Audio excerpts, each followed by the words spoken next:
పేరు పెట్టడం అనేటటువంటిది ఒక మహాద్భుతమైనటువంటి విశేషం. అందుకే ఏ పేరు పెడితే ఆ పేరు ఎలా పడితే అలా పెట్టకుండా ఉండడం మంచిది. సంతానం కలిగింది అంటే అది భగవంతుని యొక్క అనుగ్రహ విశేషం.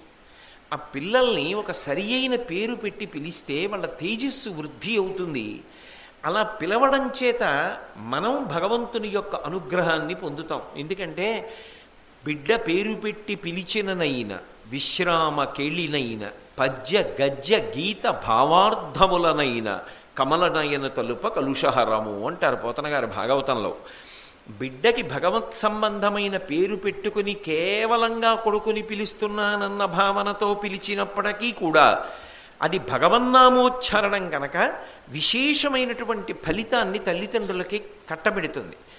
భగవన్నామంతో పిలిచినప్పుడు పలుకుతున్నాడు కాబట్టి అది వాడి తేజస్సుని వృద్ధి చేయడానికే కారణమవుతుంది. అంతేకాని మనం పెట్టే పేరు ఏదో విచిత్రమైన రీతిలో ఉందా లేదా అని ఊహ చేసి అర్థం పర్థం లేని పేరు తీసుకెళ్ళి పిల్లలకి పెట్టడం అంగీకారయోగ్యమైన విషయంగా ఉంటుందని నేను భావించడం లేదు.